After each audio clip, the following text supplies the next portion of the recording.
नमस्कार, आप देख रहे हैं मरुधर बुलेटिन और मैं हूं आपके साथ चारू कौशिक। मॉर्निंग वॉक पर निकले पत्रकार अपराधियों ने सरेआम मारी गोली, गंभीर हालत में गोरखपुर किया गया रेफर।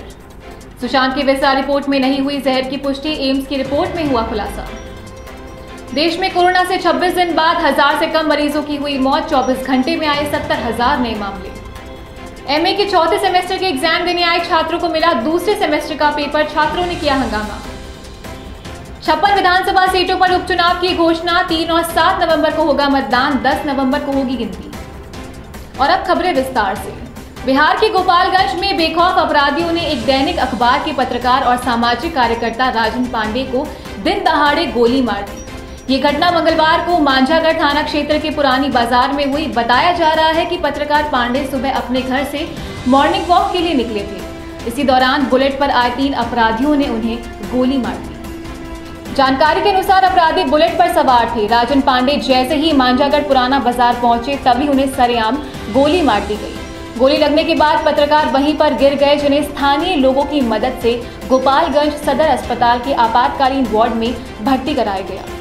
अस्पताल के डॉक्टरों ने प्राथमिक इलाज करने के बाद गंभीर हालत में उन्हें गोरखपुर के लिए रेफर कर दिया गया। घटना को लेकर एसपी मनोज कुमार तिवारी ने कहा कि गोली मारने वाले अपराधियों की पहचान कर ली गई है। पुलिस की टीम भी जांच में जुट गई है। एसपी ने कहा कि संभावित ठिकानों पर छापेमारी की जा रही है। पत्रकार को गोली मारने की वजह उनके बयान के बाद ही पता लग पाएगी। सुशांत सिंह राजपूत केस में एम्स पैनल द्वारा सीबीआई को सौंपी गई रिपोर्ट में बड़ा खुलासा हुआ है। सूत्रों के मुताबिक सुशांत को जहर नहीं दिया गया था। सुशांत के विसरा में जहर नहीं पाया गया है। एम्स के डॉक्टरों को सुशांत के शरीर में किसी तरह का ऑर्गेनिक जहर नहीं मिला है। हालांकि अभी कूपर अस्पताल के डॉक्टरों को पूरी तरह से क्लीन चिट नहीं दी गई है। कूपर अस्पताल की रिपोर्ट को विस्तार से देखने की जरूरत बताई गई है। कूपर अस्पताल अभी भी सवालों के घेरे में है। एम्स की रिपोर्ट में ये इशारा करती है कि कूपर अस्पताल द्वारा सुशांत मामले में लापरवाही बरती गई थी। आपको बता दें, कूपर अस्पताल के डॉक्टर्स ने सुशांत की ऑटोप्सी की थी, जिस पर सवाल उठे थे। सुशांत के गले के निशान पर रिपोर्ट में कुछ भी नहीं बताया गया था। सुशांत की मौत की टाइमिंग भी नहीं बताई गई थी। सुशांत के परिवार की तरफ से उनकी फैमिली वकील ने सुशांत की मौत से पहले जहर दिए जाने की आशंका जताई थी, लेकिन अब एम्स की रिपोर्ट से ये साफ हो गया है कि सुशांत को किसी तरह का जहर नहीं दिया गया था। सुशांत के परिवार ने सुशांत के सुसाइड को मर्डर बताया था और सुशांत के पिता ने रिया पर उनके बेटे को जहर देने का आरोप लगाया था। दुनिया में अमेरिका के बाद कोरोना वायरस के सबसे ज्यादा मामले भारत में ही सामने आए हैं, लेकिन देश में ये वायरस अब पहले जितना घातक नहीं रहा है। इसके पीछे की वजह है कि संक्रमण के नए मामलों की बजाय इससे ठीक होने वाले मरीजों की संख्या बढ़ रही है। केंद्रीय स्वास्थ्य मंत्रालय के आंकड़ों के अनुसार मंगलवार को कोरोना मरीजों की संख्या 61 लाख के पार हो चुकी है, लेकिन हाल ही के दिनों में सामने आ रहे दैनिक मामलों की तुलना में आज कोरोना के नए मामले कम सामने आए हैं। आंकड़ों के अनुसार पिछले 24 घंटे में कोरोना वायरस के 70,589 नए मामले सामने आए हैं। वहीं इस दौरान 776 लोगों की मौत हुई है। इससे पहले पिछले 26 दिनों से लगातार हर दिन 1000 से ज्यादा लोगों की कोरोना से मौत हो रही थी। स्वास्थ्य मंत्रालय के ताज़ा आंकड़ों के अनुसार देश में कोरोना के कुल संक्रमितों की संख्या 61,45,292 हो गई है और वहीं सक्रिय मामले घटकर 9,47,576 हो गए हैं। वहीं 51,01,358 मरीजों ने इस वायरस को मात दी है और इलाज के बाद अस्पताल से घर लौटे हैं।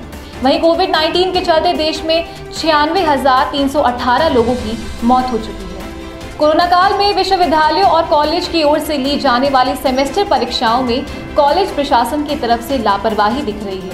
इसकी वजह से कोरोना के दौर में दूर दराज से परीक्षा देने आए स्टूडेंट्स को बहुत सी परेशानियों का सामना करना पड़ रहा है।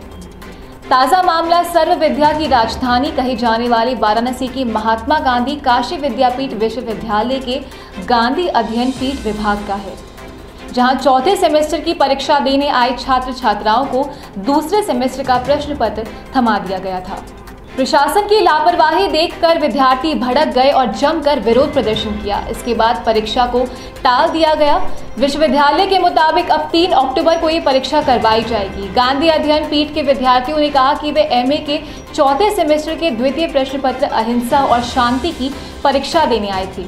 घंटों इंतजार के बाद उनको चौथे सेमेस्टर की जगह दूसरे सेमेस्टर का पेपर थमा दिया गया। इसके बाद छात्रों ने विश्वविद्यालय के पंत प्रशासनिक भवन पर एकजुट होकर जमकर हंगामा और धरना प्रदर्शन शुरू कर दिया। चुनाव आयोग ने मध्य प्रदेश, गुजरात, उड़ीसा, नागालैंड, मणिपुर समेत कई प्रदेशों की 56 विधानसभा सीटों और एक लोकसभा सीट पर उपचुनाव की तारीख का ऐलान कर दिया है।